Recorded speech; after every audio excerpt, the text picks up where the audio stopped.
Boundaries. They're not easy to set. They're not easy to maintain, but you have to have them and you have to utilize them despite that, because if you don't have them, the world, I guarantee you, will find some way to run you dry. But before we get into setting and upholding boundaries, I want to tell you a story, and the boundaries that I'm talking about or want to talk about today have to do with this one story specifically. Now, I'm a big gym person. 7 days a week, without fail, I show up to my gym. And it's not because I need to crush myself physically every day, but it is so important for my physical health, for my mental health, to wake up early and set myself into positive forward momentum, to take action in a way that isn't always easy and isn't always something that I look forward to. But at the end of it, I know I'm going to feel better for having shown up, for having put in the work, and for setting that positive momentum loop off to the races every single day without fail.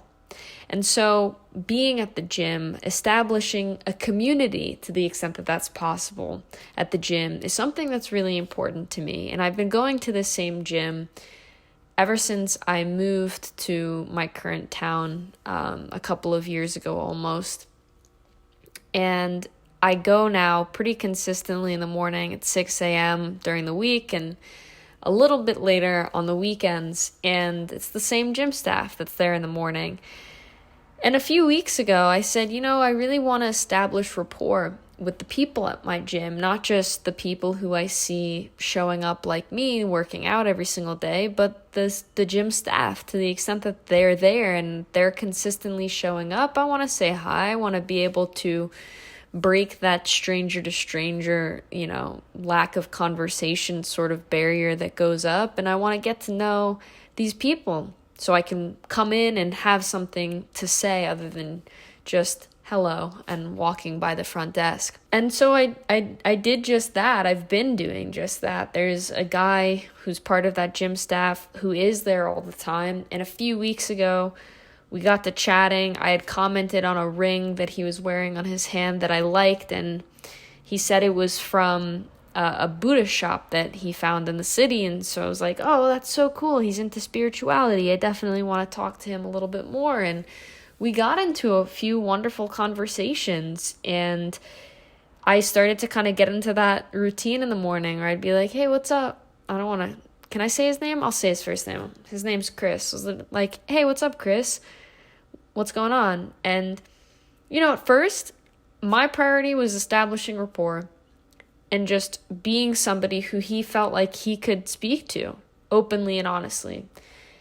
And he started to just tell me, like, oh, I'm so tired. And you could see it on his face. I'd really sympathize with him because he'd talk about the fact that he didn't sleep well or he didn't get enough sleep. And in that frame of mind where my priority was to establish rapport and to show up and to try to engender that sense of trust and to build that level of community with this relative stranger, I gave him tips. I gave him suggestions. I talked to him about neuroscience, and I told him sleep earlier and try to expose your eyes to sunlight. And I know you're stuck indoors all day at this shift, but you gotta, maybe get outside for 5 minutes a day. And I promise you that sunlight will reset.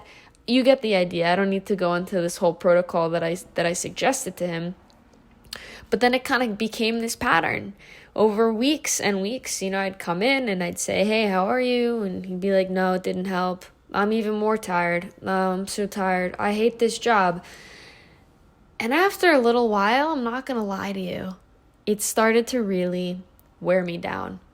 The gym, the Mecca, this safe haven for me to show up and to put in that work and to get in the zone, and especially in recent times, has become a really intentional act for me.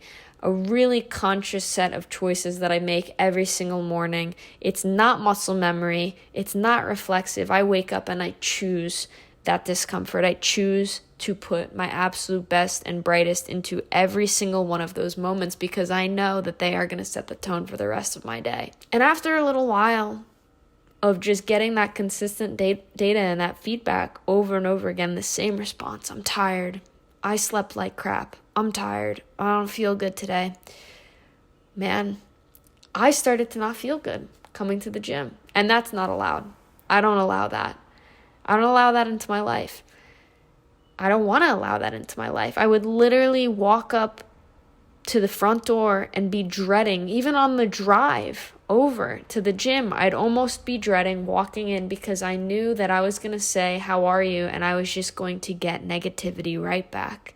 And I was going to lock eyes with somebody who was in a negative frame of mind with no ounce of positivity, no ounce of optimism, or "I'm really tired, but I'm going to try to make it a good day. I'm really tired, but I'm going to try to get more sleep tomorrow."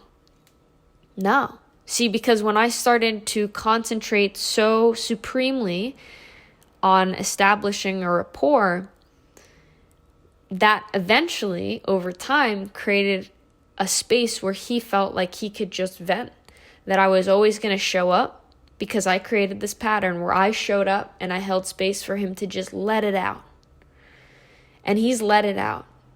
And we got to a point where I said, I have to have a boundary here. What is important to me?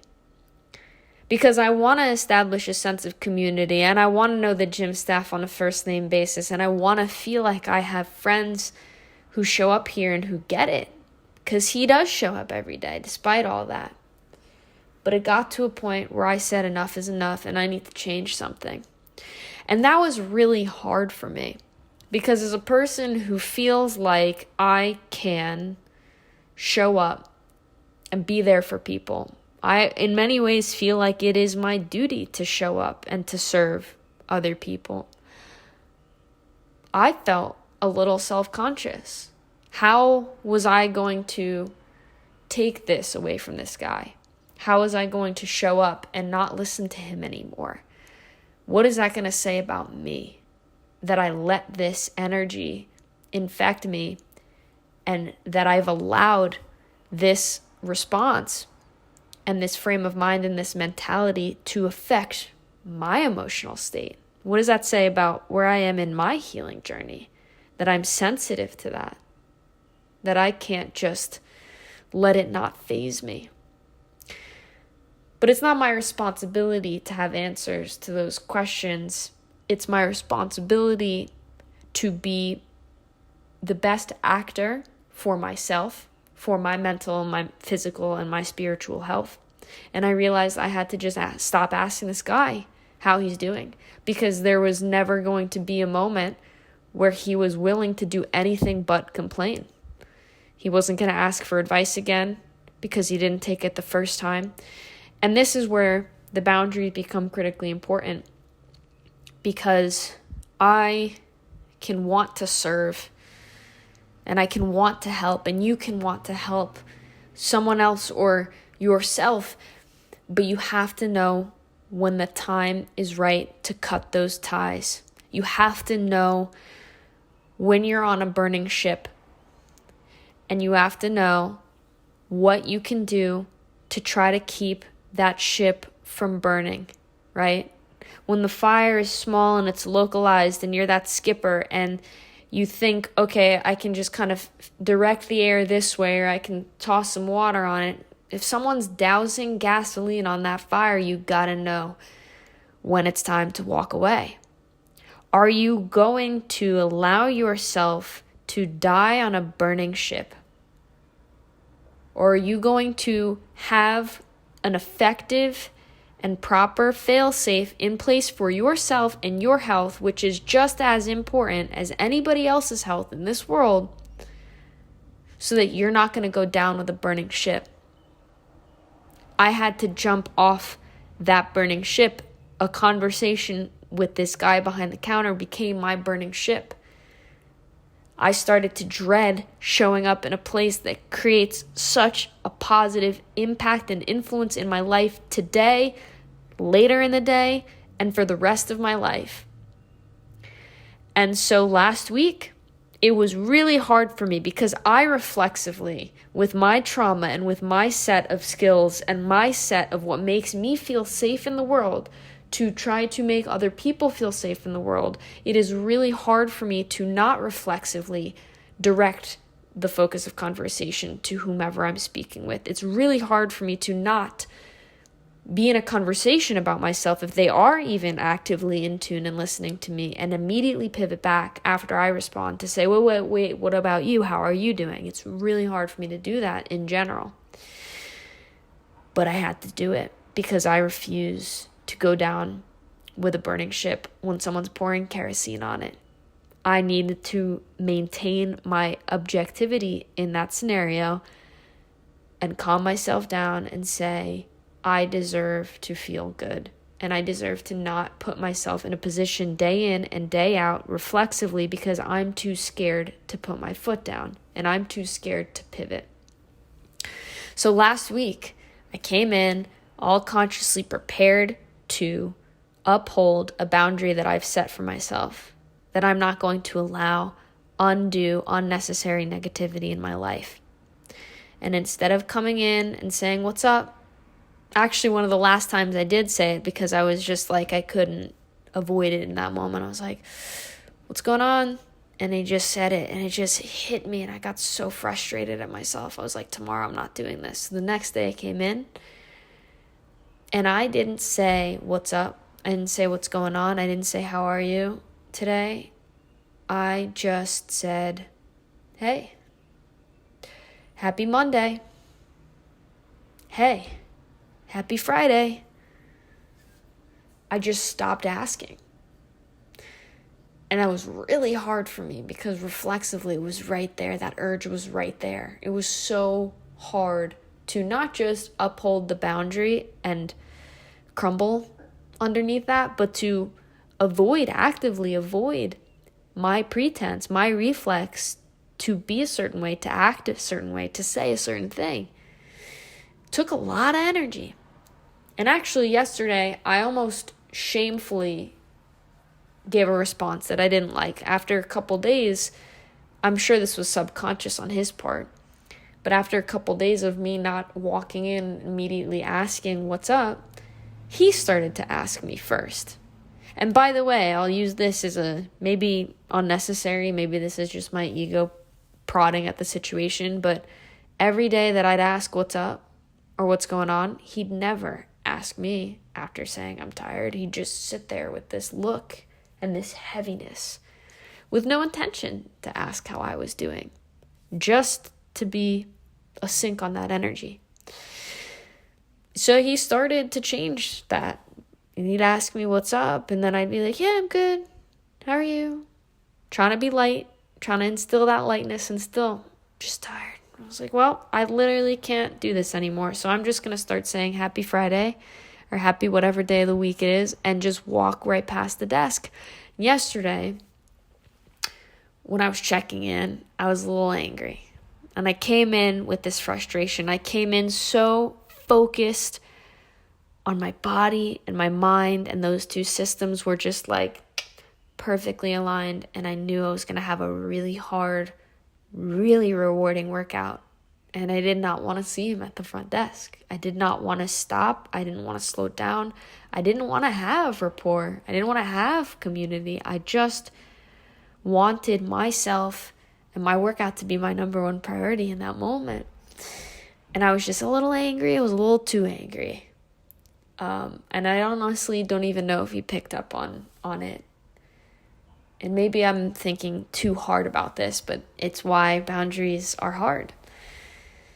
He asked me how I was doing as I walked by, and I could see it in his eyes. The way that he asked it was really because he knew that I'm, on average, the person who's going to answer and then say, what about you? Lob that right back to him, and I didn't. I just said, hey, you know what? It's Monday, it's a new day, and it doesn't really matter how I feel because the work's got to get done no matter how I feel. So it's just going to be done. That's it.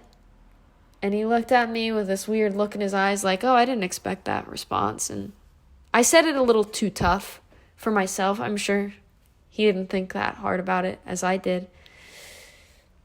But it was hard to uphold that boundary. And it's been hard to uphold that boundary. But it being challenging is not a good enough reason to not do it. When we're trying to repattern our brains, it is bound to be hard. It's definitionally a challenge. You're taking a set of patterns or behaviors that have been maybe programmed for your entire life, that are reflexive, that are automatic, that are in many ways effortless, even if they're not intentional or helpful to you. And you are just shoving a big rod in that wheel and saying, no, we're going to stop this momentum. And not only are we stopping it, in many ways we're going backwards, or we're totally pivoting. We're not just stopping. Stopping in this example would be me just not communicating with him at all, which would also be kind of challenging on its own. But I have to not just not go down that conversational route. I have to know the things that I can say, the things that I can't say, what's going to cause him to pivot me in a certain direction. And I have to be prepared to avoid that and to direct my energy in a loop that honors me, that helps me, that nourishes me. Because I show up to the gym to prioritize my physical health, my mental health, and my spiritual health, and to start that forward momentum, that positive action loop for the rest of my day. It's not meant to be easy, but you have to ask yourself, do I want to avoid the temporary discomfort of repatterning my brain?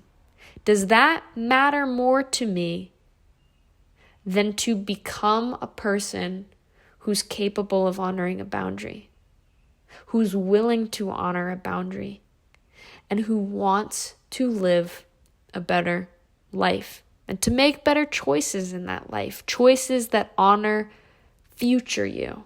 The person you aspire to be is right there. But you have to make the choice. You have to make that call. And you don't just make that call once.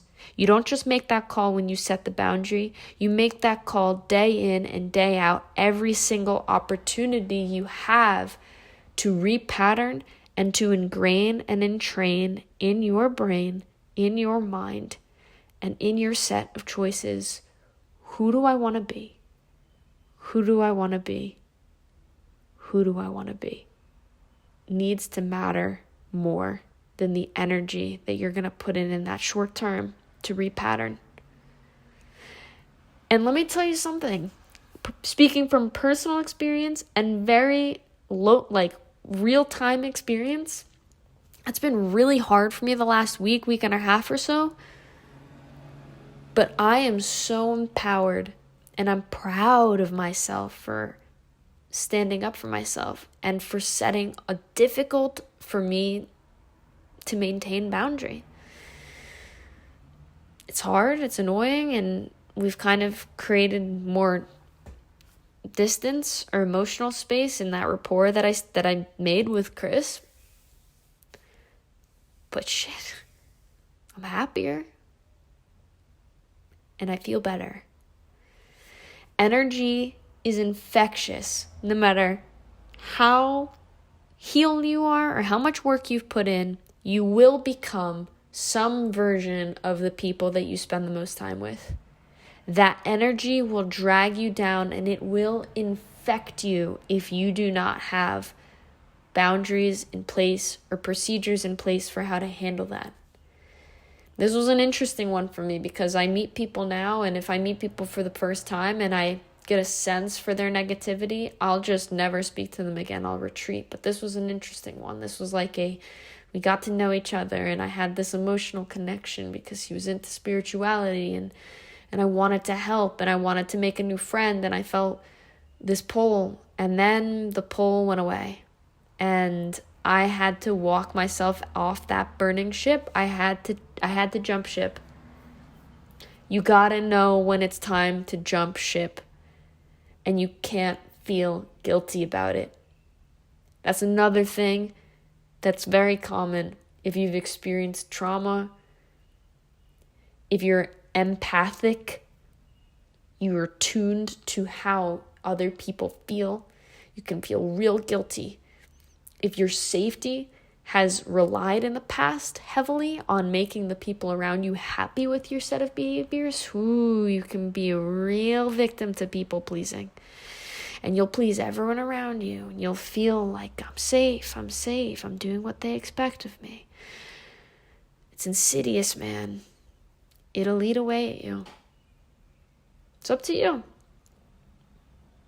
We're all spending energy. If you don't realize it, you're choosing it. You just don't know that you're choosing it. How do you want to feel? And what do you want to optimize for? It's your life, it's not mine. I know what works for me. Do you know what works for you? And are you doing what you have to, what you deserve to make what works for you, what you want to be, become you today? All you got to do is make that first choice. But it's up to you. I wish you luck on whatever path you choose to take. Thank you for listening. I love you. I'll see you next week. Bye.